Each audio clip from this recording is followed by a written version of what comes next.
Halo teman-teman, gimana kabar kalian semuanya? Semoga baik-baik saja ya. Video kali ini masih seputar film anime jadul yang pernah tayang di TV Indonesia, tepatnya di TV 7. Anime ini berjudul Jigoku Sensei Nube yang menceritakan kisah perjuangan seorang guru untuk melindungi murid-muridnya dari serangan makhluk-makhluk astral. Oke lah, gak usah kebanyakan bacot ngerocot, kita langsung aja ke kisah filmnya. Film dimulai dengan memperlihatkan seorang anak SD bernama Hiroshi yang sedang bermain bola.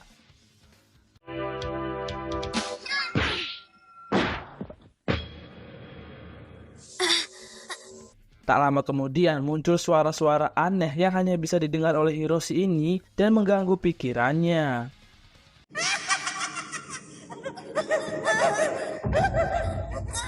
Setelah itu, Hiroshi melihat pengumuman pembagian kelas di mana ia akan mendapatkan seorang wali kelas baru bernama Niobe. Guru Niobe ini dirumorkan memiliki kekuatan mistis dan bisa bertarung dengan makhluk-makhluk astral, bahkan tangan kirinya juga sudah menjadi tangan setan. Tak lama berselang, guru Niobe pun datang, lalu salah satu murid di sana langsung memintanya untuk mengeluarkan roh jahat di dalam bonekanya. Ia mengatakan kalau rambut bonekanya selalu memanjang setiap malam, maka dari itu ia merasa kalau ada sesuatu yang merasukinya. Akan tetapi, guru Niobe malah melakukan cara yang konyol untuk mengusirnya, sehingga itu seperti bertolak belakang dengan rumor yang beredar. Hiroshi yang melihat itu merasa kesal karena menganggap kalau semua kehebatan guru Niobe hanyalah sebuah kebohongan saja. Di tengah rasa kesalnya itu, tiba-tiba ia kembali mendengar suara-suara aneh yang tak lama kemudian ia merasa sakit di dadanya.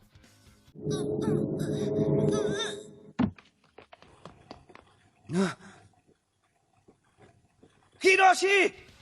Saat di UKS, guru Niobe melihat ada roh jahat hinggap di tubuhnya Hiroshi, namun karena ia nggak percaya hal seperti itu, ia pun kemudian pergi. Guru Niobe menjelaskan kalau roh jahat itu bernama Kimori yang suka mengganggu perasaan manusia agar berpikiran jahat. Oleh karenanya, ia meminta bantuan Kyoko untuk membujuk Hiroshi agar mau untuk diruqyah. ¿Acaso te sucede algo?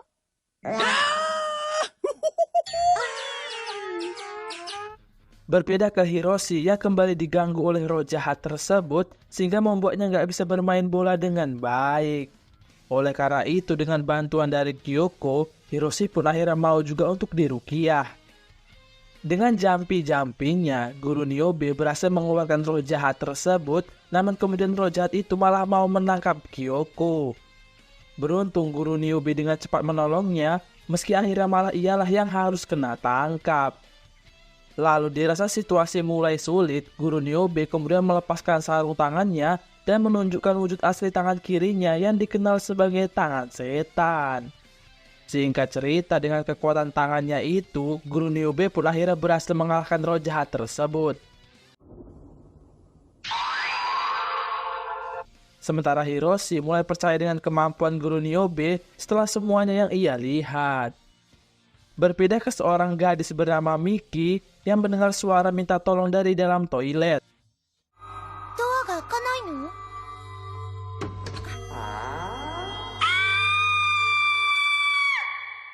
Kabar itu sampai ke Kyoko dan Hiroshi sehingga ia meminta bantuan guru Niobe untuk membereskannya. Namun ia menolak karena sebelumnya ia sudah mengeceknya dan gak menemukan makhluk astral apapun. Tapi ketika guru cantik bernama Risuko membujuknya, barulah guru Niobe ini mau melakukannya. Malam harinya mereka bertiga pun memulai pemburuan dengan memasang sebuah benang khusus sebagai penanda apabila makhluk astral itu muncul. Sambil menunggu, guru Niobe menceritakan kisah seorang siswa SD yang meninggal di toilet akibat serangan jantung. Sehingga ia mengira kalau mungkin aja makhluk astral yang mengganggu di toilet mereka adalah anak tersebut.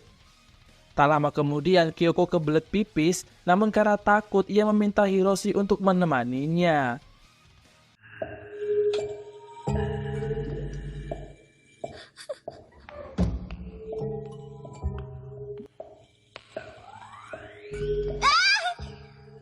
Tapi Hiroshi ini malah jahil dengan menakut-nakuti Kyoko sampai ia lari terbirit-birit sebelum sempat pakai celana.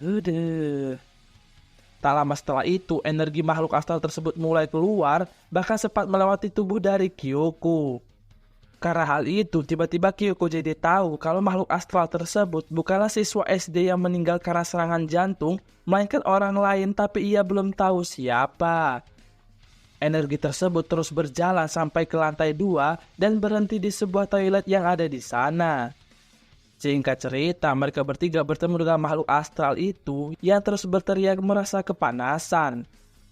Lalu guru Niobe mengeluarkan tangan setannya untuk berkomunikasi dengan makhluk tersebut yang ternyata ia merupakan korban perang yang mencoba bersembunyi di dalam toilet. Ya, akan tetapi pintu toilet tersebut malah rusak yang membuatnya terjebak dan mati terbakar di sana. Hal itu rupanya membuat arwahnya nggak tenang karena masih trauma dan diselimuti rasa ketakutan. Oleh karenanya, guru Niobe kemudian mengeluarkan buku jimat untuk menghilangkan trauma makhluk astral tersebut sehingga ia bisa pergi ke alam baka dengan tenang.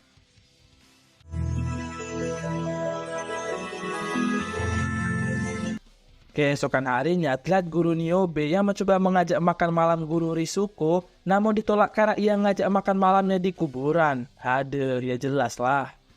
Sampai di kelas, ia malah diejek oleh murid-muridnya sendiri karena rupanya seorang murid bernama Miki menceritakan gosip tentang dirinya. Si Miki ini memang hobi dalam hal gosip-menggosip sampai guru Niobe harus memberikan ceramah ninjutsu kepadanya. Ia mengatakan kalau Miki terus aja begitu, maka akan ada perasaan yang tersakiti, bahkan bisa aja Miki nggak lagi mempunyai teman.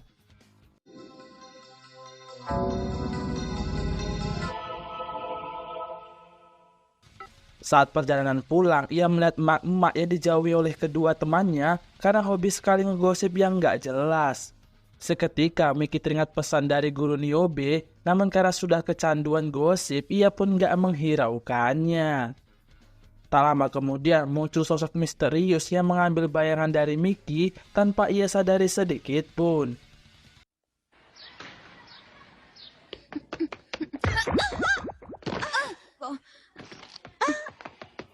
Kemudian sosok misterius itu seolah-olah melihat dan mendengar semua rahasia teman-teman Miki yang ada di sekolah. Hingga saat Kyoko dan kawan-kawan sedang berjalan di lorong, tiba-tiba bayangannya mirip Miki muncul lalu menceritakan semua rahasia mereka. Tentu aja hal itu membuat mereka semua merasa malu dan juga begitu marah kepada sosok bayangan yang mereka kira sebagai Miki.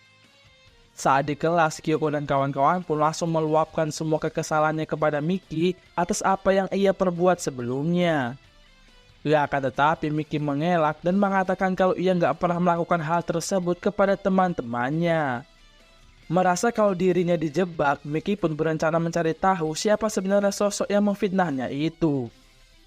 Berpindah ke Kyoko dan kawan-kawan yang kembali disamperin bayangan hitam mirip Miki yang terus mengoceh tentang gosip-gosip. Namun tiba-tiba, tak lama setelah itu bayangan hitam tersebut pun menunjukkan wujud aslinya yang merupakan setan berlidah 5. Ia pun sempat akan memakan Miki, namun beruntungnya guru Niobe datang tepat waktu.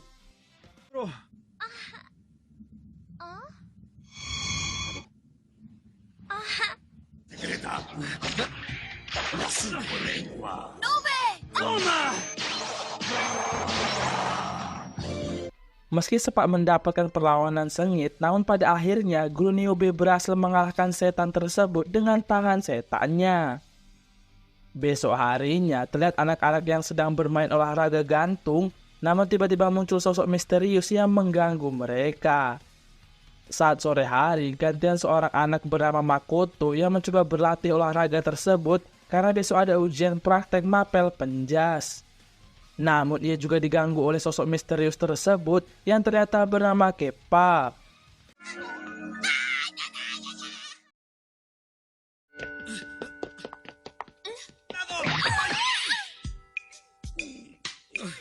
Singkat cerita, hari ujian praktek pun tiba, di mana saat giliran Makoto ia malah menolak melakukannya dengan alasan takut kalau Keppa muncul lagi.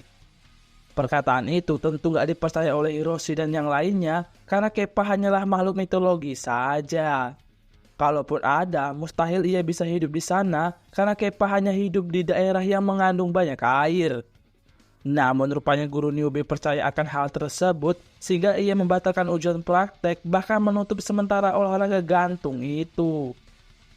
Karena keputusannya tersebut membuat guru Niobe malah jadi bahan gosip guru-guru di sana sehingga itu membuat Makoto jadi merasa bersalah. Oleh karenanya ia kembali bermain olahraga gantung tersebut sambil memanggil Keppa agar muncul sebagai bukti kalau ia nggak berbohong. Benar saja, Keppa pun kemudian muncul lalu menariknya masuk ke dalam tanah yang sayangnya nggak sempat diselamatkan oleh Hiroshi. Lalu dengan bantuan dari guru Niobe dan Kyoko, mereka mencoba mencari sumber air terdekat yang kemungkinan menjadi sarang dari Keppa. Mereka pun menemukan sebuah sumur tua di sana, kemudian memasukinya untuk mencari Makoto.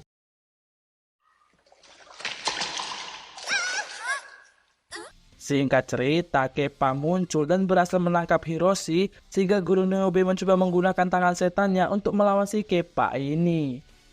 Akan tetapi tiba-tiba Hiroto datang lalu mengatakan kalau Keppa ini sebenarnya adalah makhluk yang baik.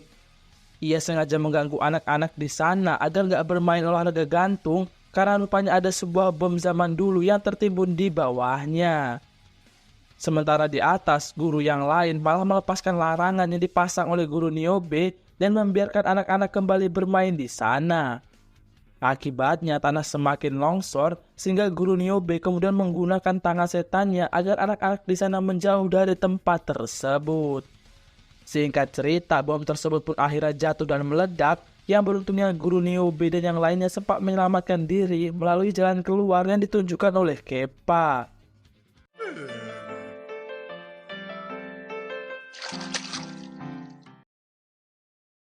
Beberapa hari kemudian, terlihat guru Niobe yang sedang meruqyah sebuah ruangan di mana anak tangga yang mengarah ke sana berjumlah 12, namun mitosnya akan bertambah menjadi 13 pada malam hari. Keesokan harinya, Hiroshi dan Kyoko mencoba membuktikan mitos tersebut bersama satu lagi kawan kelasnya bernama Katsuya. Namun ketika Hiroshi dan Kyoko mencobanya, jumlah anak tangga tersebut nggak berubah, yang tak lama kemudian guru Niobe pun datang. Ia mengatakan kalau Hiroshi dan Kyoko adalah anak baik dan gak nakal, sehingga anak tangganya tetap berjumlah 12. Lalu karena gak mau hal buruk terjadi, guru Niobe pun kemudian mengajak mereka untuk pergi dari sana. Sementara itu, Katsuya masih penasaran dengan mitos tersebut dan merasa kalau ia adalah orang yang cocok karena ia termasuk orang yang nakal.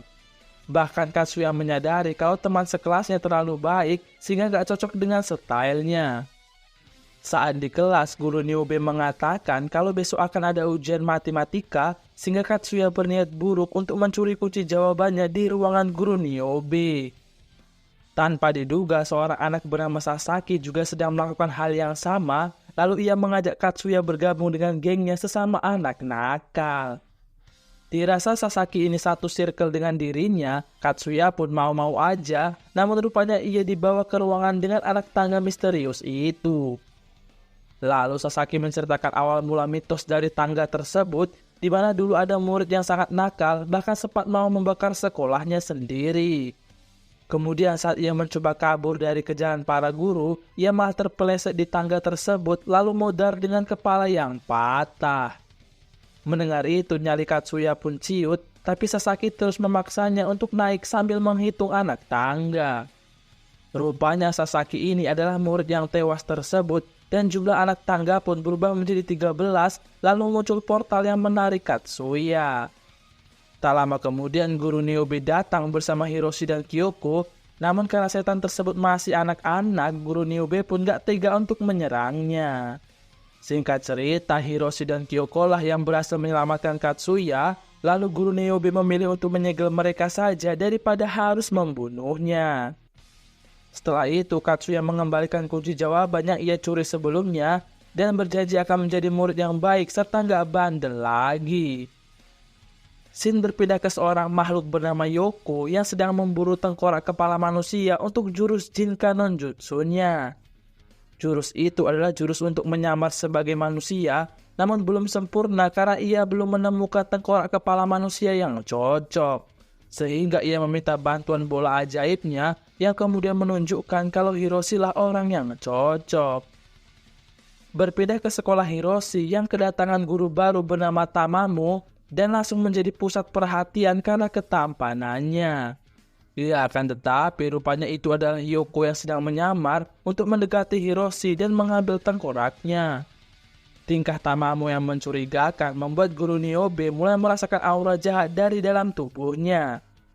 Saat jam olahraga, Tamamo kembali datang lalu mengajak guru Niobe sparring 1 lawan 1 guna menarik perhatian dari Hiroshi.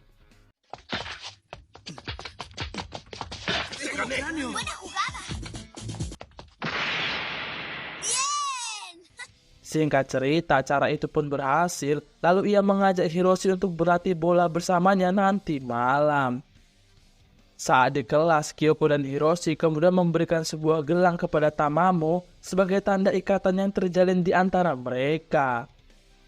Singkat waktu, malam pun tiba, namun bukan yang diajak ke lapangan, Hiroshi malah dibawa ke dalam sebuah gudang oleh Tamamo.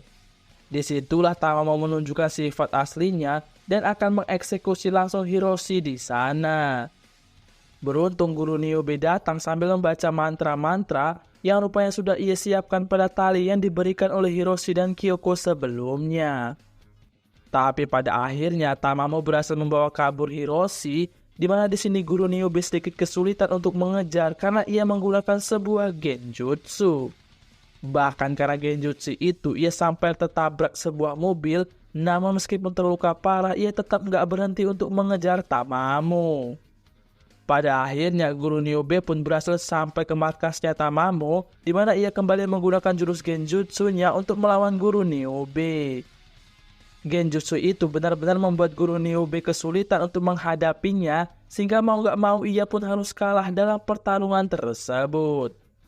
Karena hal itu, Tamamo memilih untuk mengeksekusi Hiroshi di tempat lain saja, dan ia pun mulai menunjukkan wujud asli dirinya.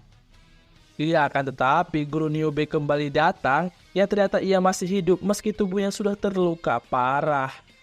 Lalu Tamamo mengeluarkan biji logam untuk membuat bunsin, yang tentu aja itu semakin menyulitkan guru Niobe karena sudah kalah jumlah.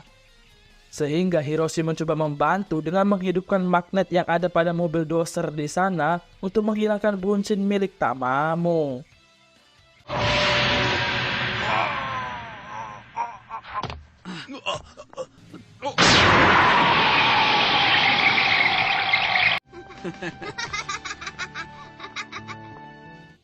Keesokan harinya saat di sekolah, tiba-tiba Tamamo masih bisa muncul yang ternyata ia belum modar. Ya, akan tetapi kali ini ia nggak tertarik dengan tengkorak milik Hiroshi, melainkan kekuatan hebat yang dimiliki oleh guru Niobe.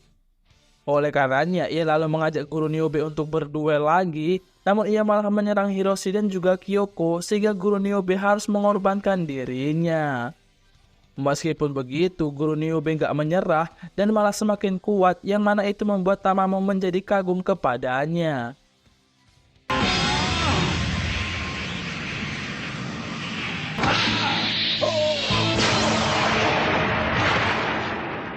Singkat cerita, Tamamo pun mengakui kekalahannya dan ia kemudian pergi entah kemana.